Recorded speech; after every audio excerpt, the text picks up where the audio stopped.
अवस्था आहेत. माणसांना पाणी, जनावरांना पाणी नाही, चारा नाही, अशा भीषण परिस्थितीमध्ये अडकलेला हा पशुधन दिसतंय आपल्याला. पशुधनासाठी आवश्यक असणारा चारा आपल्याला उपलब्ध करता येत नाही, मिळत नाही, आणि पाणी देखील त्यांना प्यायला पुरेशा प्रमाणात मिळत नाही. ह्या गोष्टी प्रकर्षानं जाणवायला लागल्यानंतर गेल्या वर्षीपासून महाराष्ट्र शासनानं चारा छावण्या महाराष्ट्रामध्ये सर्व स्तरावरती चालू केलेल्या आहेत. चारा छावण्यांचं नियोजन कसं असतं, नेमकी जनावरं त्यामध्ये दाखल कशी होतात, कोणत्या प्रकारे तिथं ठेवली जातात, आणि त्यांचं फिडिंग कसं असतं, वॉटरिंग कसं केलं जातंय, आणि हेल्थ कव्हर कसं आपण देतो, ह्याबद्दलचं प्रॅक्टिकल अनुभव सर्व टंचाईग्रस्त भागामध्ये काम करणाऱ्या एलडीओंना आहे. मात्र इतर ठिकाणी फारसा त्याचा संबंध आल्यामुळे आपल्याला त्याच्याबद्दलची उत्सुकता असते. जनावरं कसं सांभाळलं जातंय याच्याबद्दलची उत्सुकता असते. काय ॲनिमल हॅजबंड्री ॲक्टिव्हिटीज त्या भागामध्ये केल्या जातात याबद्दलची उत्सुकता राहते. माने साहेबांचा मला 3 दिवसापूर्वीच निरोप आला होता की असं प्रेझेंटेशन तयार करून घेऊन या, म्हणून काही स्लाइड्स मी आपल्यासाठी आणि काही अनुभव माझे आपल्याशी शेअर करण्यासाठी उपस्थित झालेला आहे. Next please.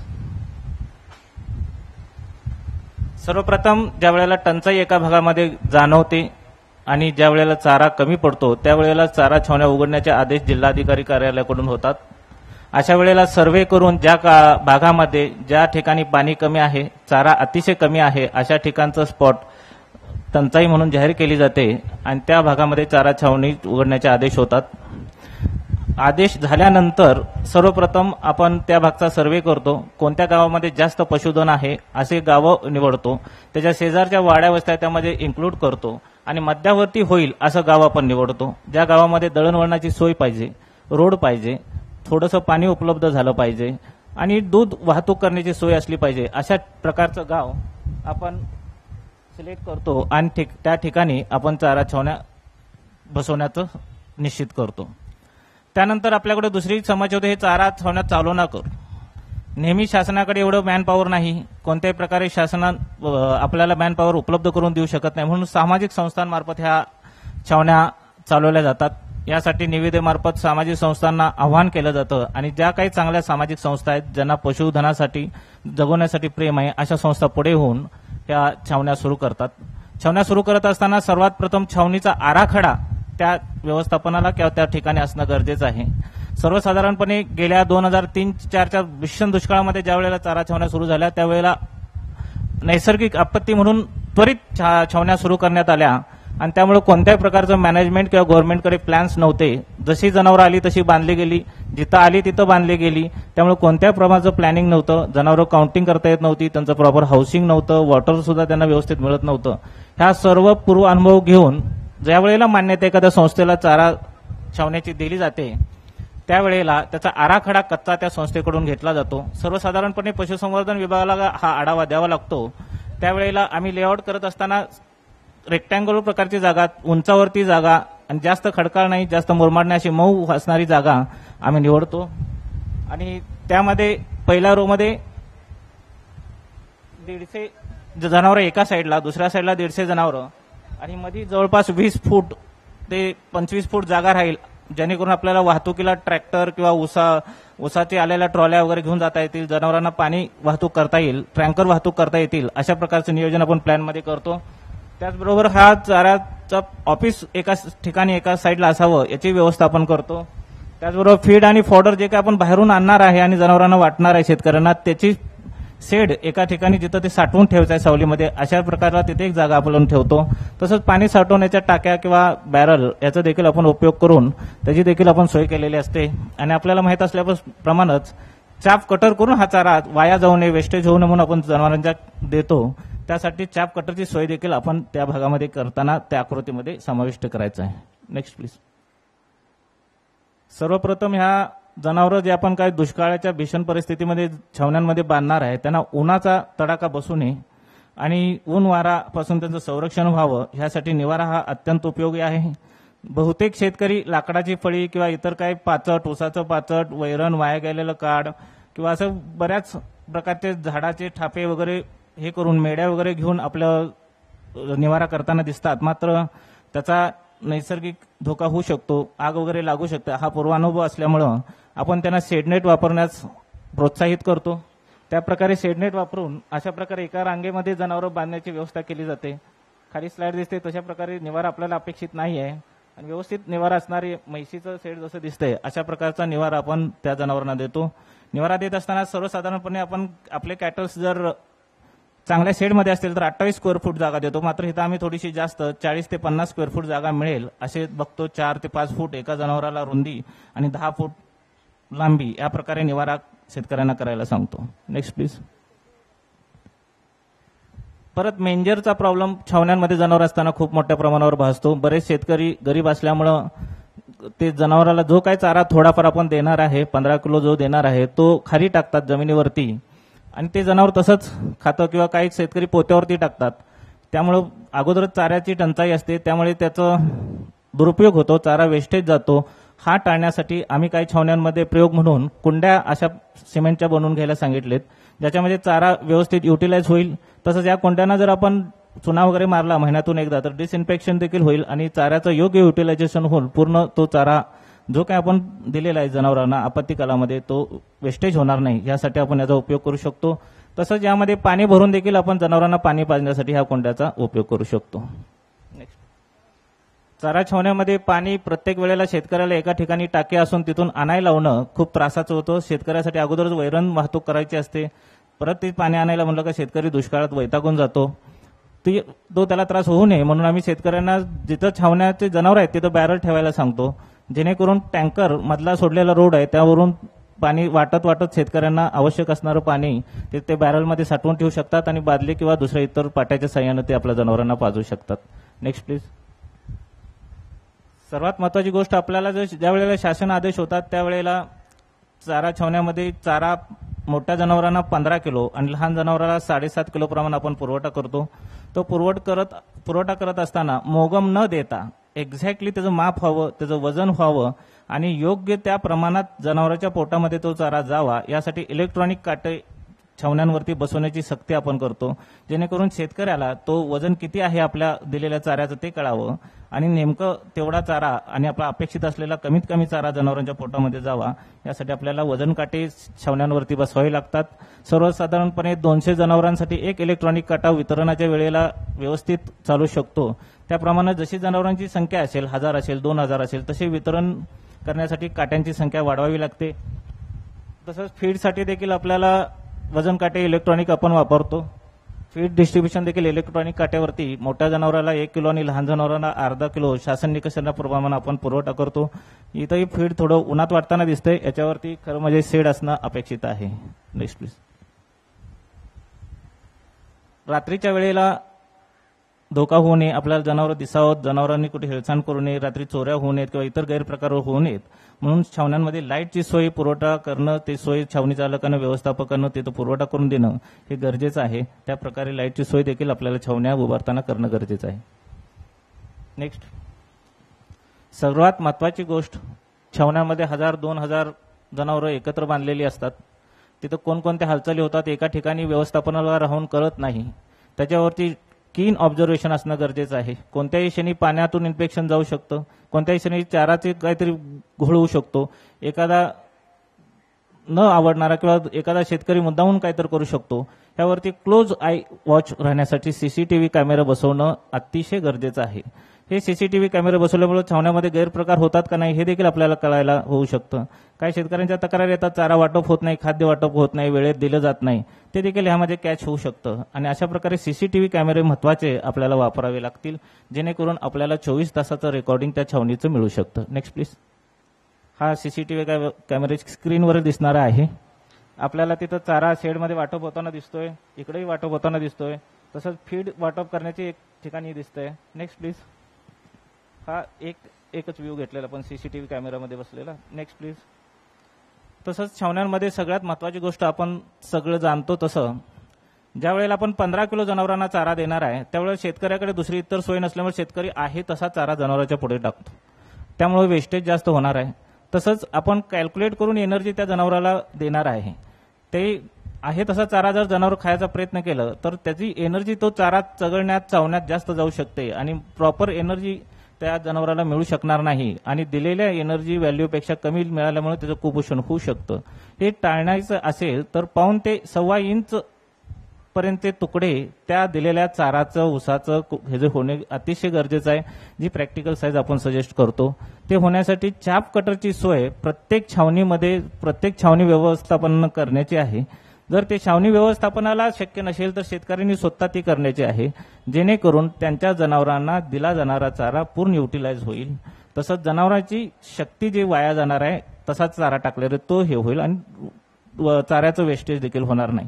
त्यासाठी किमान 50 जनावरांमागे एक चाप कटर 5 HP असणारं मोठं चाप कटर मशीन आपण पुरवठा केलं तर त्याचा खूप चांगला फायदा छावण्यांमध्ये होताना दिसतोय. Next please. आता छावण्या वर्षभर एका ठिकाणी राहतात, माळावरती असतात, बऱ्याच वेळेला गावापासून 1-1.5 किलोमीटरवरती असतात. अशा ठिकाणी छावणीचं जे काही दप्तर आपण ठेवतोय, जे काही पशुखाद्य असतील, व्यवस्थापनाला तिथं दिवसभर थांबावं लागणार आहे, वजन काटे आहेत, इतर काही साधन सामुग्री असेल ते ठेवण्यासाठी छावणी ऑफिस असणं अतिशय गरजेचं आहे.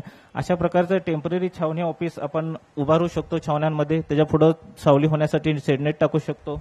तसंच वर स्पीकरही तुम्हाला दिसत आहेत छावण्यांमध्ये त्या ऑफिसमध्ये. त्याचा खूप मोठा असा उपयोग आहे. कधी चारा आलेला आहे, कोणत्या शेतकऱ्याने नेलेला नाही, कोणता शेतकरी घेऊन जाणार आहे चारा, हे अनाउन्समेंटनं सांगता येतं. तसंच इतर काही अडचणी असल्या तरी देखील ते शेअर करू शकता किंवा त्या इन्स्ट्रक्शन्स आपण त्या शेतकऱ्यांपर्यंत पोहोचू शकतो. त्यासाठी अशा प्रकारचे छावणी ऑफिसेस देखील छावणी व्यवस्थापनानं करणं गरजेचं आहे. Next please. आपल्या दृष्टिकोनातूनच तसंच प्रशासकीय दृष्टिकोनातून छावणी 1000-2000 जनावरं ज्या वेळेला असतात त्यावेळेला जनावरं मोजणं खूप अवघड होतं. ज्या वेळेला जनावर काउंटिंग करायला माणसं जातात त्यावेळेला 30 जनावर इकडून काउंट केली तिकडून काउंट केली काही कळत नाही. हे करण्याच्या उद्देशानं प्रत्येक जनावर टॅग केलं पाहिजे, ही एक महत्वाची गोष्ट आहे. तसंच प्रत्येक शेतकऱ्याकडे किती जनावरं आहेत, लहान किती आहेत, मोठे किती आहेत, त्याचं कार्डवरती किती नोंदवले, तेवढीच बरोबर जनावरं त्याच्याकडे आहेत का आणि एकूण छावणीमध्ये दाखल झाणारी जनावरं बरोबर आहेत का हे ओळखण्यासाठी आपण इयर टॅग वापरतो. ह्या इयर टॅगना बारकोड जर असतील तर आपण त्याचं बारकोड रीडरनी रीडिंग करू शकतो आणि त्याची प्रेझेंटी नोंदवू शकतो. स्लाइडमध्ये दाखवले तसं आपण बारकोड रीडिंग घेतोय आणि ही प्रेझेंटी त्या कॉम्प्युटरमध्ये आपोआप सेव्ह होते आणि हा कॉम्प्युटरमध्ये सेव्ह झालेली प्रेझेंटीचा रिपोर्ट त्या जनावराची हाजरी रोजच्या रोज आपण मेल करून तहसील कार्यालय किंवा कलेक्टर ऑफिसला देतो, जेणेकरून त्या छावणीची संख्या किती आहे आजची ते आपल्याला कळू शकतं आणि त्यानुसार आपल्याला अनुदान वितरण करता येऊ शकतं. तर हे खूप महत्वाची गोष्ट आहे. हे प्रत्येक छावणीमध्ये कंपल्शन करणं गरजेचं आहे. Next please. परत सर्वात महत्वाचा घटक म्हणजे छावण्यांमध्ये जनावरांचं येणारं शेण. हे शेण जर असंच इतरत्र छावण्यांमध्ये पडून राहिलं तर त्याच्यापासून डास, गोमाशा, इतर आजारी वाढू शकतात. त्यामुळे ते लगेच हलवणं गरजेचं आहे. त्या दृष्टिकोनातून प्लॅनिंग करणं गरजेचं आहे. बऱ्याच मोठ्या प्रमाणावरती छावण्या आहेत, 1000, 2000, 3000 जनावर असतात. बऱ्याच मोठ्या प्रमाणावर शेण रोजच्या रोज गोळा होऊ शकतं. तर छावण्यातील हे गोळा होणारं शेण ट्रॅक्टरमध्ये लगेच भरून किमान आठवड्यातून 2 वेळा तरी छावणी व्यवस्थापन त्या छावणीच्या ठिकाणाहून हलवणं गरजेचं आहे. छावणीपासून काही अंतरावरती ते तुम्ही कंपोस्टसाठी वापरू शकता, गोबर गॅससाठी वापरू शकता किंवा आवश्यक ज्या शेतकऱ्यांना असेल ते शेतामध्ये खत मतून देखील वापरू शकतात. मात्र हे तिथं डंप होऊन पडणं कुठल्याही परिस्थितीत पडलं नसलं पाहिजे याच्याकडे छावणी व्यवस्थापनाचं लक्ष असणं गरजेचं आहे. हा असा शेणाचा ढीकच्या ढीक पडून असतात तर ते हलवणं गरजेचं आहे. Next please. सर्वात महत्वाचा गोष्ट छावण्यांमध्ये काय होतंय, काय चाललंय याचं रेकॉर्डिंग करणं खूप गरजेचं आहे. त्यासाठी काही ठराविक रेकॉर्ड्स आपण शासनामार्फत कंपल्शन केलेले आहेत आणि त्या छावणी चालकानं ठेवणं बंधनकारक आहे. त्यामध्ये दाखल जनावरांचे आदेश नसती. म्हणजे आता आपण पूर्वी कसं व्हायचं, डायरेक्ट जनावर आलं का छावणीमध्ये लोक बांधत होती, त्यामुळे शासनाला कोणाचं किती जनावर आहेत हे कळत नव्हतं. म्हणून आपण आता काय करतोय, छावणी चालकाचा शेतकऱ्याला ज्याला जनावर आपल्या छावणीमध्ये दाखल करायचं त्याचा अर्ज घेतोय, त्याच्याबरोबर बंधपत्र घेतोय. जनावर काय सर्व निगा घेईन, मी 24 तास त्या जनावरापाशी थांबेल, त्याला दिलेला चारा वेळेत घेऊन त्या जनावराला घालीन, हे जे नियम आहेत असे नियम केलेले शासनाचे त्याच्यावरती बंधनकारक राहतात, जेणेकरून शेतकरी तिथं जनावर बांधून कुठेतरी मार्केटमध्ये फिरत राहणार नाही. हे बंधनं त्याच्यावरती ठेवून ते बंधपत्र आपण घेतो, त्याचा अर्ज घेतो, त्याची आपल्या पशुसंवर्धन आणि महसूल विभागामार्फत तपासणी केली जाते. त्याच्यानंतर त्याच्याकडे तेवढी जनावरं आहेत हे सिद्ध झाल्यानंतर त्यांचं आरोग्य व्यवस्थित आहे का हे तपासल्यानंतर तहसीलदार त्याचे जनावर छावणीमध्ये दाखल करून घेण्यासाठी आदेश काढतात. ते आदेश घेऊन त्यांना आपलं जनावर छावणीमध्ये घेऊन जायचं आहे. तर ही प्रक्रिया खूप महत्वाची आहे. इथे थोडा ट्रेस देऊन पाहिलं तरच आपल्याला ते छावणीची व्यवस्था व्यवस्थित करता येऊ शकते. जनावरांचं सेंट्रल रजिस्टर तसंच पशुखाद्य, क्षार मिश्रणाचं स्टॉक बुक, खतावणी, दैनंदिन चारा वाटप होत असताना परत शेतकऱ्यांच्या सह्या घेणं देखील गरजेचं आहे. त्या शेतकऱ्याला मिळालं नाही म्हणून चारा वितरणच्या ठिकाणी त्या शेतकऱ्याची सही प्रत्येक दिवशी, प्रत्येक पानावरती, प्रत्येक वेळी घेतली जाते. पशुखाद्याची तशी सोय घेतली जाते. तसे चारा वितरण, पशुखाद्य आणि ह्याच्या नोंदी अद्ययावत ठेवणं गरजेचं आहे. जनावरांचं आरोग्य कार्ड, हेल्थ सर्टिफिकेट देखील आपलं त्यांच्याकडे असणं गरजेचं आहे. सेरे पुस्तक, व्हिजिट बुक, जिथं काही वरिष्ठांनी व्हिजिट दिली, इतरांनी कोणी व्हिजिट दिली, टेक्निकल ऑफिसरनी व्हिजिट दिली, डॉक्टरांनी व्हिजिट दिली, तर त्याच्यावरती ती नोंद केली तर त्या छावणीमध्ये काय घडतं याचं रेकॉर्डिंग होऊ शकतं. त्याचबरोबर महत्वाचा घटक चारा, पशुखाद्य आणि क्षार मिश्रण हे तपासलं गेलं पाहिजे. त्याची क्वालिटी कळाली पाहिजे. क्वालिटी कंट्रोल मॉनिटरिंगसाठी आपल्याला त्याचं फीड अनालिसिस करणं गरजेचं आहे. म्हणून जो काही चारा सकृत दर्शनी ग्रॉस आपण आपले पशुवैद्यक जाऊन छावण्यांमध्ये बघतात, तो चांगला जरी वरून वाटला तर त्यात प्रोटीन लेवल किती आहे, सिलिका लेवल किती % वर नसू नये वगैरे ह्या सर्व गोष्टी होण्यासाठी आपण ते फीड सॅम्पल महिन्याला रुटीनली छावण्यांमधून कलेक्ट करून आपण पुणे इथून अनालिसिस करून घेतोय, जेणेकरून त्याची क्वालिटी मेंटेन राहील. तसंच मिनरल मिक्सचरच्या बाबतीत देखील आपण क्वालिटी मेंटेन करण्यासाठी कॅल्शियम, फॉस्फरस, मॅग्नेशियम एस्टिमेशन करतोय. तर ह्या प्रकारचे एस्टिमेशन करण्यासाठी आणि ते खाद्य योग्य प्रकारचं आहे की नाही हे सर्टिफाय करण्यासाठी आपल्या पशुवैद्यकांची निवड छावण्यांमध्ये केली जाते. ते त्यांचं काम अविरत करत आहेत. आता छावणीच्या ठिकाणी महत्वाचं काही फलक असणं गरजेचं आहे. ती चारा छावणी कोणत्या संस्थेने चालू केलेली आहे, किती तारखेला चालू केलेली आहे, तिचं नाव काय आहे, असं दर्शनी भागाचे फलक आपण चारा छावण्यामध्ये लावतो. Next please. आता हा तक्ता त्या छावण्यांमध्ये किती पशुखाद्य पुरवायचं आहे शेतकऱ्यांना हे त्या शेतकऱ्याला कळालं पाहिजे. यासाठी छावणी व्यवस्थापकानं असं मोठ्या प्रकारचे फलक शेतकऱ्यांना माहिती होण्यासाठी लावणे गरजेचं आहे.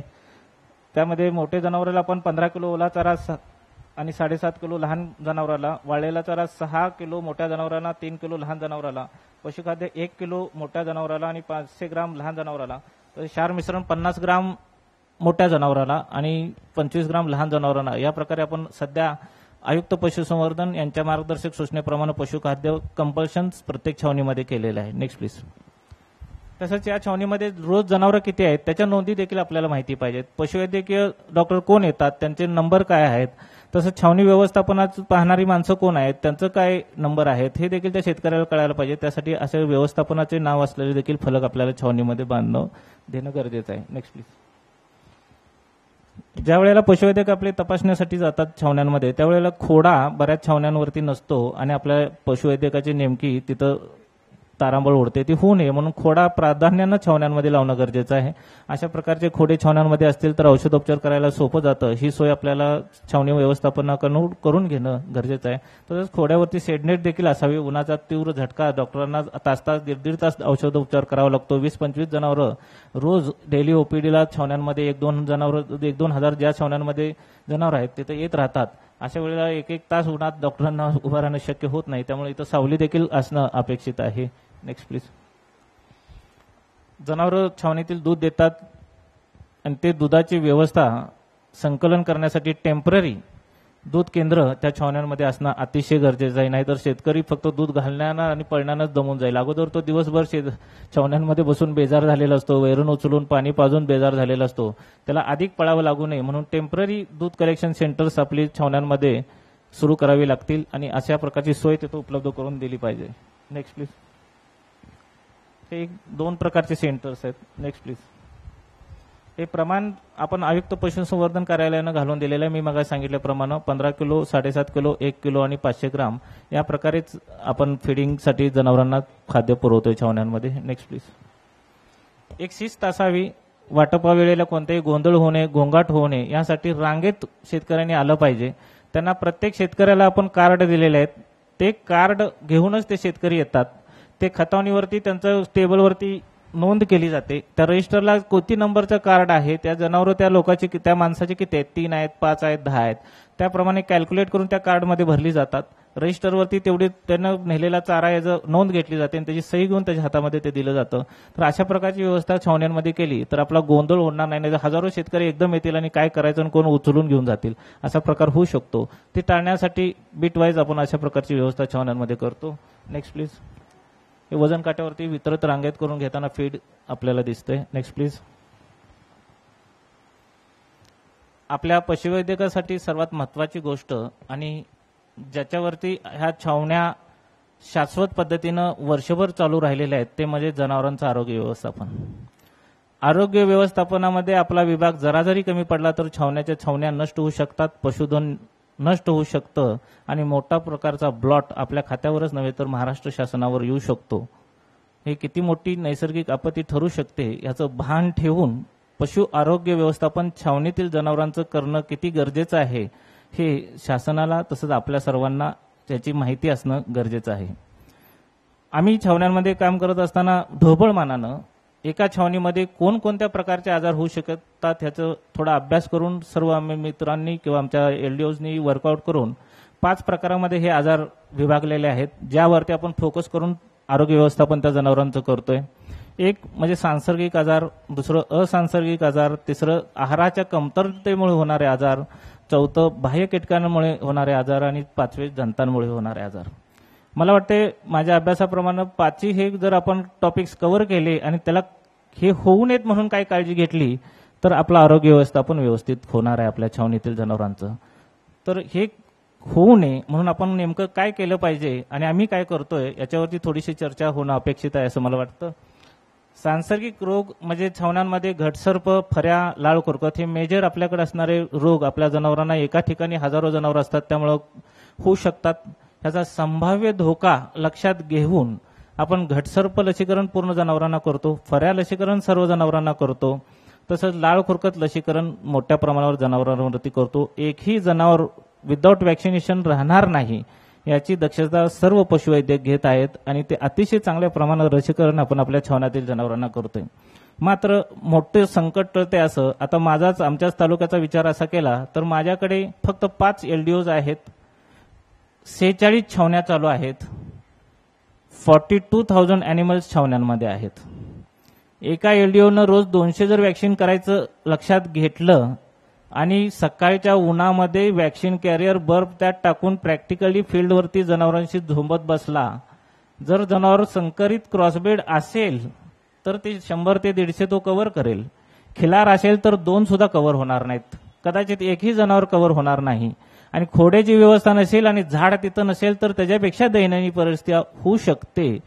हा जर सर्व अभ्यास केला तर आपलं पशुवैद्यकांना माझं मत असं आहे की 1000 पेक्षा जास्त कॅटल हँडल करणं शक्य नाही एका ठिकाणी बांधलेले. आता माझ्या तालुक्याचा मी आता सांगितलेल्या आकडेवारीप्रमाणे मला 46 डॉक्टर्स लागतील, आम्ही 5 जण आहोत.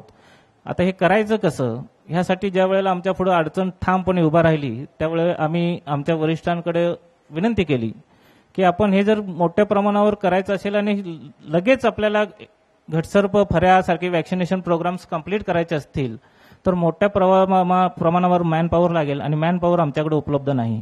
सांगली जिल्ह्याचा विचार केला तर 102 पशुवैद्यकीय दवाखाने आहेत, 46 डॉक्टर्स आहेत तिथं.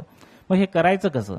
त्यासाठी आम्ही मापसूला विनंती केली आणि मुंबई पशुवैद्यकीय महाविद्यालय तसंच शिरवळ पशुवैद्यकीय महाविद्यालयांचे काही प्राध्यापक मंडळी 26, 27, 28 फेब्रुवारीच्या दरम्यान प्रोग्राम लावून बोलवले. त्यामध्ये 42 प्राध्यापकांची टीम होती, तसंच 40 पीजी आणि यूजीचे स्टुडंट होते. त्यांच्या मदतीनं आम्ही मोठ्या प्रमाणावर 3 दिवसात आमच्याकडे त्यावेळेस 30,000 कॅटल्स होते, 27,500 पर्यंत आम्ही वॅक्सिनेशन कव्हरेज करून घेतलं 3 दिवसात. आणि तो प्रोग्राम इतका सक्सेसफुल झाला की त्याच्यामुळं आपण त्यावेळेला जस्ट सोलापूरमध्ये टीव्हीला बातमी देखील आली होती की बीकेयूनी काही जनावरं दगावली.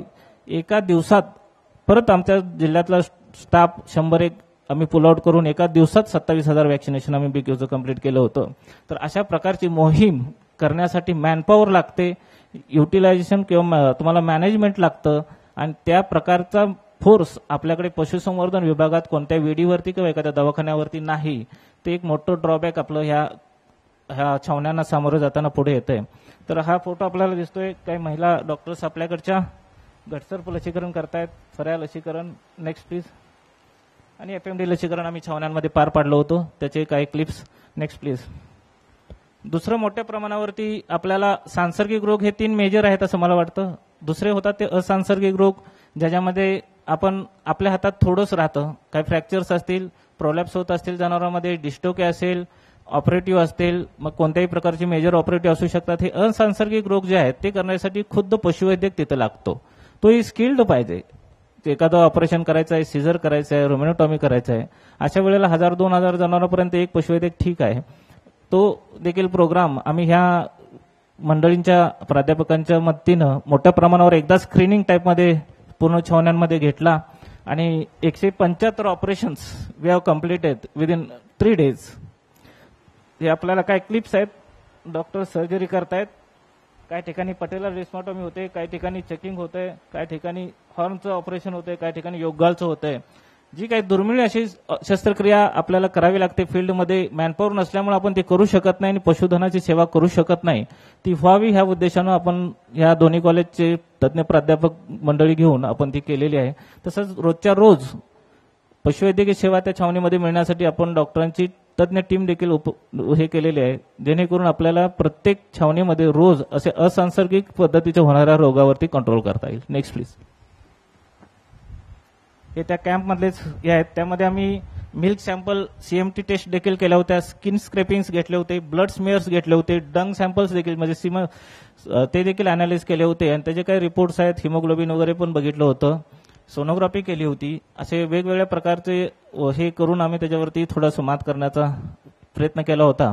माझी एक रिक्वेस्ट आहे, मोठ्या प्रमाणाची जी उणीव फील्डवरती काम करणाऱ्या वेटरनरियन्स, शेतकरी आणि विद्यापीठांपर्यंत आजपर्यंत राहिलेली आहे, ती म्हणजे आपण फील्डपर्यंत जाऊन आपलं लॅबमधील नॉलेज किंवा टेक्निकल स्किल हँड्स देऊ शकलो नाही. तर तशा प्रकारचं जर आपल्या कॉलेजनं, विद्यापीठानं जर हे केलं तर खूप मोठ्या प्रकारचं मटेरियल छावण्यांमध्ये पडलेलं आहे. पॅरासायटोलॉजी सारखा एक प्रबंध PhDचा होऊ शकतो, एवढे सॅम्पल्स फेकलला मिळतील, ब्लडला मिळतील, कोणतेही तुम्हाला लगेच मिळू शकतात. न्यूट्रिशनवरती काम करणाऱ्या लोकांना देखील खूप मोठ्या प्रकारची मदत ह्याची मिळू शकते. जनावरं आपण कमीत कमी आहारावरती जगवतोय, चांगला आहार न देता वर्षभर आम्ही जनावरं जगवतोय. तिथं वेगवेगळे टेक्निक्स आपले काय असतील तर इम्प्लिमेंट करू शकतोय. युरिया मोलॅसिस ब्लॉक सारखे चांगले चांगले कन्सेप्ट, सायलेज मेकिंग सारखे, निकृष्ट चाऱ्यावरती युरिया प्रक्रिया करण्यासारखे कन्सेप्ट जे लॅबमध्ये 50 वर्ष मला वाटतंय मी BVCला होतो त्यापासून वाचतोय, ते आजपर्यंत तसेच पडलेले आहेत. फील्डपर्यंत नेण्याचा कधीही प्रयत्न झालेला नाही, हे फॅक्ट आहे. आणि ते जर आपल्याला लोकांपर्यंत पोहोचवायचं असेल तर छावणी एक खूप उत्तम माध्यम आहे, जिथे आपण जाऊन युरिया मोलॅसिस ब्लॉकचे ट्रीटमेंट किंवा ब्लॉक मेकिंगचं देऊ शकतो, मिनरल मिक्सर मिक्सिंगचं देऊ शकतो, घरच्या घरी पशुखाद्य तयार करण्याचं प्रशिक्षण देऊ शकतो, मृगास निर्मितीचं देऊ शकतोय, जो काही पालापाचोळ वाया जातोय त्याचं प्रशिक्षण देऊ शकतोय. तर खूप मोठा सोर्स आणि स्कोप आपल्याला आहे.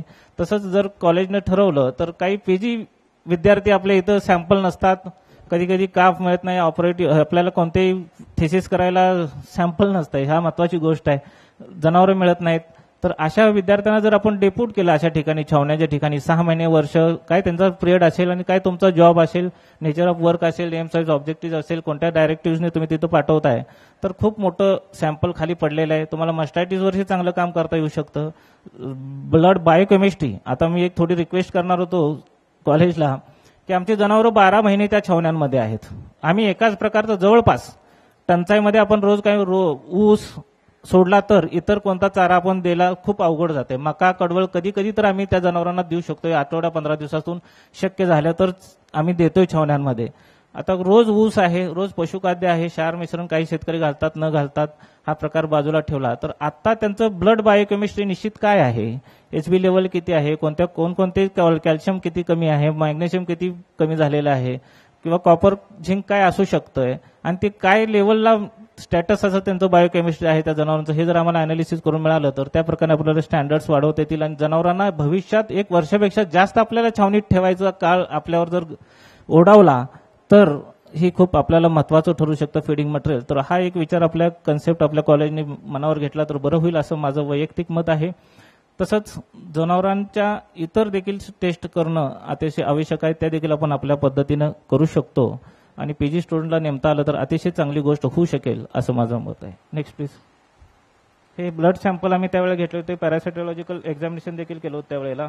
आता तिसरा मुद्दा आपला महत्वाचा राहतो तो म्हणजे जनावरांच्या पशु खाद्यामध्ये क्षार मिश्रण किंवा इतर काही कमतरतेमुळे होणारे जे आजार आहेत ते टाळायचे झाले तर आपल्याला चांगल्या प्रकारचं जीवनसत्व अ, ड, ई किंवा क्षार मिश्रण चांगल्या प्रकारचं ISI स्टँडर्डचं दिलं तर त्या कमतरतेमुळे आजार होणार नाहीत.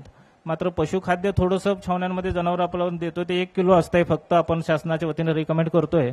परंतु मला वाटतं हाय प्रोडक्टिव्ह अॅनिमल्स असतात किंवा मिल्किंग क्रॉसब्रेड असेल, ह्यांना 2-3 किलो तर निश्चित दिलं पाहिजे. 1 किलोनं काही होणार नाही. म्हणून शेतकऱ्यांना जरी आपण शासन एवढं पुरवठा मोठ्या प्रमाणावर करू शकत नसेल, बजेटचा प्रॉब्लेम असेल, तर शेतकऱ्यांना आपण इन्सिस्ट करून 2-3 किलो किंवा काही सामाजिक संस्थांनी पुढे येऊन जर 1 किलोपेक्षा जास्त चांगल्या पद्धतीची पेंट, शेंगपेंट असू द्या, सोया पेंट असू द्या, आपण जनावराला वाटप करू शकलो तर अतिशय चांगल्या प्रकारे ते ब्रीड जे तिथे मेंटेन होतंय ते मेंटेन होऊ शकतं, शेतकऱ्याला हातभार लावू शकतो. नाहीतर आता अशी पोझिशन आहे, आम्ही फील्डमध्ये काम करत असताना बरेच जनावरं अशक्त झालेत, काही काही बसलेली दिसतात, बसली का ती उठतच नाहीत. या प्रकारच्या समस्या 12 महिन्यानंतर पुढे येत आहेत. त्याला जर कंट्रोल करायचं असेल तर ह्या 2 गोष्टींवरती आपल्याला प्रामुख्याने विचार करावा लागेल. Next please. हा औषधाचा पुरवठा एक कळीचा मुद्दा नेहमी छावण्यांमध्ये राहिलेला आहे. 40-40 हजार जर जनावरं एका तालुक्यामध्ये छावणीत असतील तर रोजची ॲव्हरेज ओपीडी प्रत्येक दवाखान्याची किंवा छावणीची पकडली तरी जवळपास 150-200 पेक्षा जास्त निश्चितच आम्हाला ट्रीट करावी लागतात. आणि त्यावेळेला एवढ्या मोठ्या प्रमाणावरती फंडिंग नसल्यामुळं औषधं शासनाकडून अतिशय कमी प्रमाणात येतात, मिळत नाहीत, शेतकऱ्यांना लिहून द्यावी लागतात, शेतकरी पैसे नसल्यामुळं आणत नाही. अशा वेळेला खूप मोठा डिमांड आणि सप्लाय मधला बॅकलॉग राहतोय. तो भरून काढायचा असेल तर आपल्याला सामाजिक संस्थांची किंवा कोणाची मदत घेऊन तो भरून काढावा लागेल. आणि ते एक मोठं आपलं शासनाच्या वतीनं पुरवठा होणार न होणार हा पुढचा गोष्ट आली, कारण ते काही खूप मोठी प्रक्रिया आहे, बजेटिंगचा प्रॉब्लेम आहे. तर काही सामाजिक संस्था जर तशी औषधं पुरवठा करू शकले तर आम्ही चांगल्या पद्धतीनं त्या जनावरांचा अजून उपचार करू शकू. शेतकऱ्याला पैसे घालून जर इंजेक्शन आण म्हटलं तर त्याची ताकद राहिलेली नाही. जनावर उपचारा वाचून राहतं आणि बऱ्याच वेळेला त्याला उपचार वेळेत आणि चांगल्या पद्धतीनं आम्ही करू शकत नाही. Next please. काही वेळेला चौथा भाग जनावर बाह्य कीटकांमुळे नेहमी आजारी पडतात. हा आपण चौथा मुद्दा पकडलेला आहे. त्याचं कंट्रोल करायचं असेल तर जनावरांच्या ज्या शेडमध्ये आपल्याला त्याच्या अंगावरची टिकबॉर्न जर विकनेस आला का पॅरासाइट्स आले, टिक्स आल्या, सगळं आलं, जनावराच्या शरीरामध्ये विकनेस आला की त्याला पॅरासाइट्स लगेच चिकटतात, असा आमचा अनुभव आहे. त्यामुळे ते कंट्रोल करायचं असेल तर टिकबॉर्न डिसिजेसमुळे आपल्या जनावरांची मोठ्या प्रमाणावरती नुकसान होते. थायलेरिया, बबेशा हे सतत होत राहतंय आणि अंडर ट्रेस असलेल्या जनावरांना जास्त होते आणि लगेच ते दगावू शकतात. हे होऊ नये म्हणून प्रत्येक छावणीमध्ये निदान महिन्याला एकदा तरी tick control, tick eradication programme घेणं खूप गरजेचं आहे. त्यामुळे बॉडीवरती स्प्रे करणं, साईडचे आडगळ काढणं, तिथं चुना फवारून घेणं, अजून काही मेडिसिन्स आपण हे करतोय, इम्युनिटी वगैरे ह्या सगळ्या गोष्टी कॉन्ट्रा इंडिकेटेशन्स धरून आणि तिथला धोका लक्षात घेऊन व्यवस्थित आपण हे कॅम्प्स केले. आम्ही मागे कॅम्प केले, त्यामध्ये प्रत्येक छावणीमध्ये 20 छावण्यांमध्ये हा प्रयोग केला आणि आम्हाला चांगले रिझल्ट्स आलेले आहेत. मात्र आम्ही मॅनपॉवरच्या अभावी प्रत्येक महिन्याला घेऊ शकलो नाही किंवा वर्षातून एकदा किमान आम्ही घेतोय असं म्हटलं तरी चालेल. तर हा एक खूप मोठा टास्क आपल्याला टिक इरॅडिकेशनचा आपण घेऊ शकतो, जेणेकरून हा मुद्दाच आजार होण्याचा पूर्ण आपण नष्ट करू शकतो. त्यासाठी मोठ्या प्रमाणावर प्रत्येक छावण्यात टिक इरॅडिकेशन कॅम्प्स घेतले पाहिजेत. Next please. हा त्यातलाच फोटो आहे. Next please. जंतांमुळे होणारे आजार काय आहेत ते आपल्याला महत्वाचं 3 महिन्यातून एकदा जंतनाशक औषधं फिरून जर वेगवेगळ्या प्रकारची अनालिसिस करून कुठले जंत हे केलं तर ते सुद्धा आपण चांगल्या प्रकारे डिवर्मिंग प्रोग्राम आपल्या जनावरांचा आपण घेऊ शकतो आणि छावणीतील जनावर आपण स्क्रीनिंगद्वारे चांगली ठेवू शकतो. Next please. हे आपण त्यावेळेला ज्या सेवा दिल्या होत्या त्याची स्लाइड आहे. Next please. त्यावेळेला कॅम्प्स आम्ही जे ऑर्गनाईज केले होते त्यातलाच एक स्लाइड. Next please. औषधाचा पुरवठा असा भरमसाठ पाहिजे त्यावेळेला आम्ही कुठेतरी जनावरांना योग्य न्याय देऊ शकतोय. Next please. आता आम्ही हे काय रेग्युलर चेकअप कॅम्प्स आमच्या जनावरांच्या छावण्यांमध्ये घेतलेले आहेत, आरोग्याचं बघतोय, पण त्याच्याबरोबर आपण काही इतर ऍक्टिव्हिटीज जनावर हे घेऊ शकतो छावण्यांमध्ये. त्यामधले पशु पालकांचं आरोग्य तपासणी शिबिर आपण घेऊ शकतो. Next please. तसंच प्रशिक्षण व प्रबोधनाचे कार्यक्रम वेगवेगळ्या विषयांवरती आपण छावण्यांमध्ये घेऊ शकतो. Next please. ह्या मोठ्या प्रकारे आम्ही 14 कार्यक्रम 14 छावण्यांमध्ये निकृष्ट चाऱ्यावरचे आटपाडी इथं पहिल्यांदा घेतले. ते इतके सक्सेस झाले की त्याची सक्सेस स्टोरी बघून आयुक्त पशुसंवर्धन आणि हा प्रोग्राम शासनाकडून मान्य करून घेतला आणि दिल्लीकडून मोठ्या प्रमाणावरती टंचाईग्रस्त भागातील सर्व गावांमध्ये प्रत्येक गावामध्ये 3 ही प्रशिक्षण फील्ड लेवलपर्यंत राबवण्यासाठी मोठ्या प्रमाणावरती आत्मा अंतर्गत दिल्लीनं आपल्याला फंड रिलीज केलेला आहे आणि त्याचे प्रात्यक्षिक ह्या वर्षभर होतील. हे या कॅम्पचं मोठं वैशिष्ट्य ठरलेलं आहे. Next please. हा त्यातलाच एक भाग आहे. Next please. सायलेजचंही आम्ही काही छावण्यांमध्ये डेमॉन्स्ट्रेशन दिलं होतं. Next please. आदरणीय पतंगराव कदम साहेब पालकमंत्री सांगली यांनी ह्या प्रत्येक कार्यक्रमाला भेट देऊन आम्हाला प्रोत्साहित केलेलं आहे. Next please. आता काही छावण्यांमध्ये एकत्र शेतकरी आहेत म्हटल्यावर त्यांचं मनोरंजन व्हावं म्हणून काही वेगवेगळ्या प्रकारचे सांस्कृतिक कार्यक्रम देखील चालतात. Next please. सगळ्यात महत्वाची गोष्ट, एखादं जनावर दुर्दैवानं जर एखाद्या शेतकऱ्याचं दगावलं तर त्या जनावरांची भरपाई करण्याइतपत ताकद शेतकऱ्याकडे राहिलेली नाही. ती होण्यासाठी पशुविमा असणं गरजेचं आहे. शासनानं 50% अनुदानावरती पशुविमा सुरू झालेला आहे. मात्र शेतकऱ्यांकडे उर्वरित 50% भरायला पैसे नाहीत म्हणून तो विमा होत नाही. जर काही सामाजिक संस्था असतील आणि आपण मोठा भार लावला तर शेतकऱ्याचं मोठं आर्थिक नुकसान टळू शकतं आणि 50% आपण हिस्सा उचलला तर चांगली गोष्ट होऊ शकते. Next please. छावणींमध्ये इतर काही कोणत्या प्रकारच्या आपल्याला जर कोणाला मदत करायची असेल तर ह्या बाबींवर करू शकता. गव्हाण वाटप, पाणी भांडी वाटप, पशुखाद्य वाटप, क्षार मिश्रण वाटप, पशुपालकांना धान्य वाटप, गरीब कुटुंब असतात त्यामध्ये, पशुपालकांच्या मुलांसाठी शैक्षणिक साहित्य वाटप किंवा शेडनेट जनावरांसाठी, या प्रकारे आपण त्यांची मदत करू शकता. Next please. थँक्यू. आभार. ही उणीव फील्डवरती काम करणाऱ्या वेटरनरियन्स, शेतकरी आणि विद्यापीठांपर्यंत आजपर्यंत राहिलेली आहे ती म्हणजे आपण फील्डपर्यंत जाऊन आपलं लॅबमधील नॉलेज किंवा टेक्निकल स्किल हँड्स देऊ शकलो नाही. तर तशा प्रकारचं जर आपल्या कॉलेजनं, विद्यापीठानं जर हे केलं तर खूप मोठ्या प्रकारचं मटेरियल छावण्यांमध्ये पडलेलं आहे. पॅरासायटोलॉजी सारखा एक प्रबंध PhDचा होऊ शकतो. एवढे सॅम्पल्स फेकलला मिळतील, ब्लडला मिळतील, कोणतेही तुम्हाला लगेच मिळू शकतात. न्यूट्रिशनवरती काम करणाऱ्या लोकांना देखील खूप मोठ्या प्रकारची मदत ह्याची मिळू शकते. जनावरं आपण कमीत कमी आहारावरती जगवतोय. चांगला आहार न देता वर्षभर आम्ही जनावरं जगवतोय. तिथं वेगवेगळे टेक्निक्स आपले काय असतील तर इम्प्लिमेंट करू शकतोय. युरिया मोलॅसिस ब्लॉक सारखे चांगले चांगले कन्सेप्ट, सायलेज मेकिंग सारखे, निकृष्ट चाऱ्यावरती युरिया प्रक्रिया करण्यासारखे कन्सेप्ट जे लॅबमध्ये 50 वर्ष मला वाटतंय मी BVCला होतो त्यापासून वाचतोय ते आजपर्यंत तसेच पडलेले आहेत. फील्डपर्यंत नेण्याचा कधीही प्रयत्न झालेला नाही.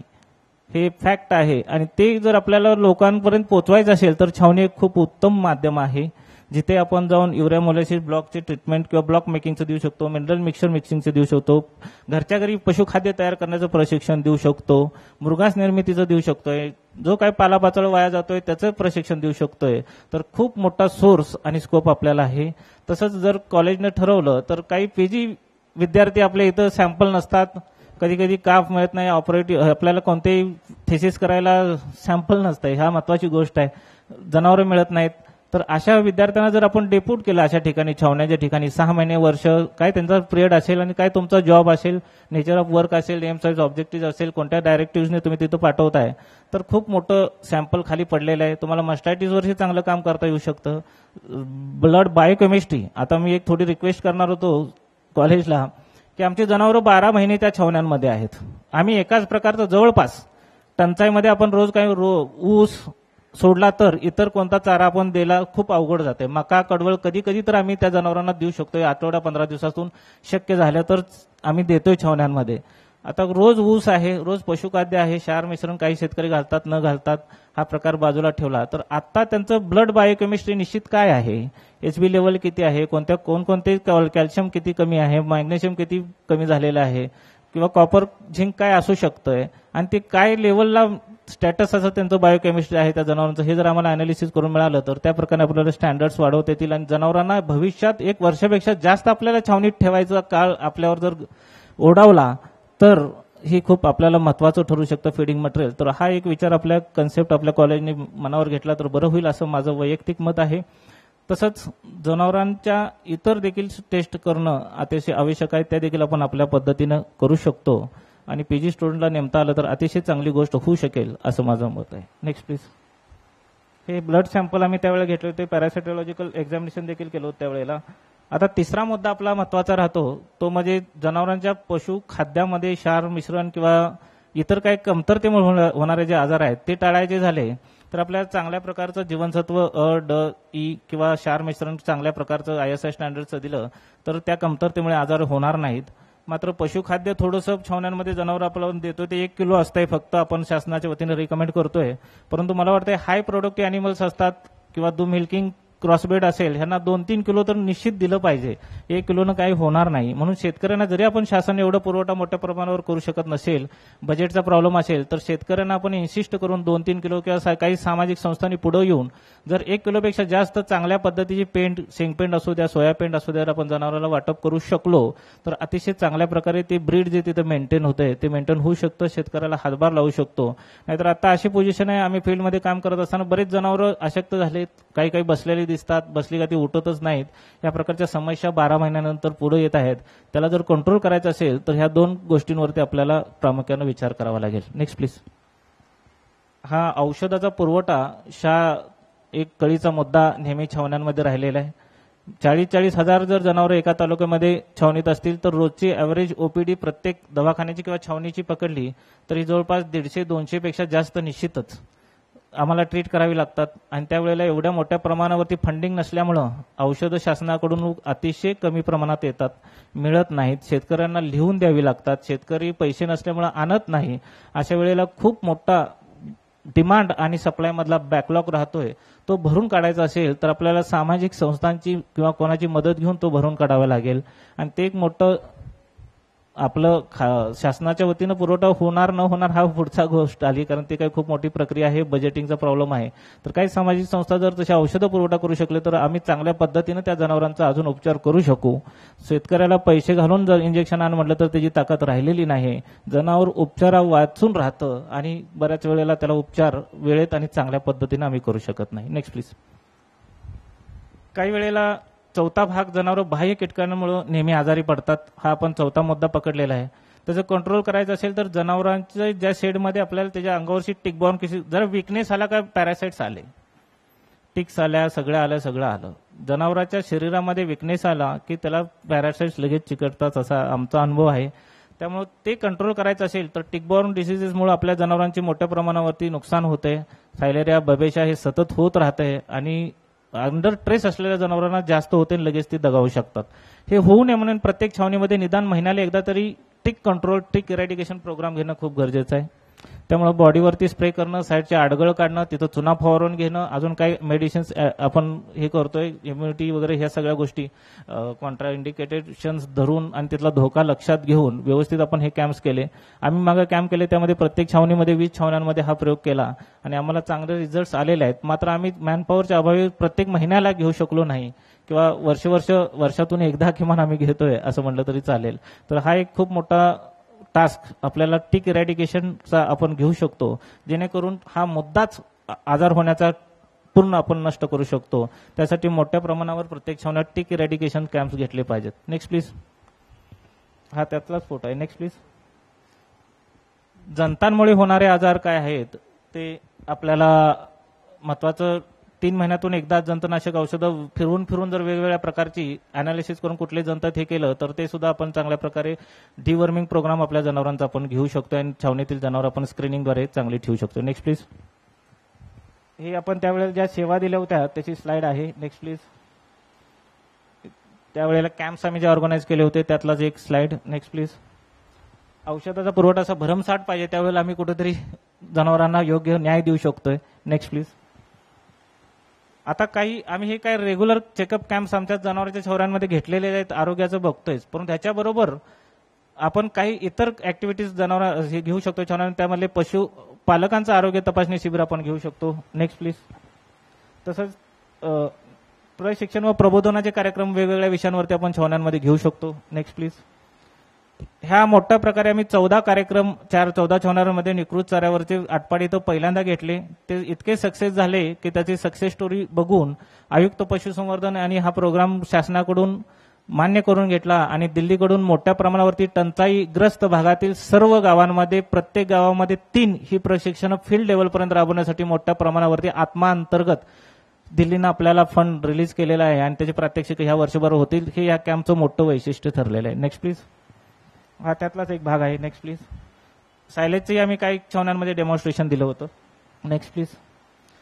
आदरणीय पतंगराव कदम साहेब पालकमंत्री सांगली यांनी ह्या प्रत्येक कार्यक्रमाला भेट देऊन आम्हाला प्रोत्साहित केलेलं आहे. Next please. आता काही छावण्यांमध्ये एकत्र शेतकरी आहेत म्हटलं त्यांचं मनोरंजन व्हावं म्हणून काही वेगवेगळ्या प्रकारचे सांस्कृतिक कार्यक्रम देखील चालतात. Next please. सगळ्यात महत्वाची गोष्ट, एखादं जनावर दुर्दैवानं जर एखाद्या शेतकऱ्याचं दगावलं तर त्या जनावरांची भरपाई करण्या इतपत ताकद शेतकऱ्याकडे राहिलेली नाही. ती होण्यासाठी पशुविमा असणं गरजेचं आहे. शासनानं 50% अनुदानावरती पशुविमा सुरू झालेला आहे. मात्र शेतकऱ्यांकडे उर्वरित 50% भरायला पैसे नाहीत म्हणून तो विमा होत नाही. जर काही सामाजिक संस्था असतील आणि आपण मोठा भार याला लावला तर शेतकऱ्याचं मोठं आर्थिक नुकसान टळू शकतं. 50% आपण हिस्सा उचलला तर चांगली गोष्ट होऊ शकते. Next please. छावणींमध्ये इतर काही कोणत्या प्रकारच्या आपल्याला जर कोणाला मदत करायची असेल तर ह्या बाबींवर करू शकता. गव्हाण वाटप, पाणी भांडी वाटप, पशुखाद्य वाटप, क्षार मिश्रण वाटप, पशुपालकांना धान्य वाटप, गरीब कुटुंब असतात त्यामध्ये, पशुपालकांच्या मुलांसाठी शैक्षणिक साहित्य वाटप किंवा शेडनेट जनावरांसाठी या प्रकारे आपण त्यांची मदत करू शकता. Next please.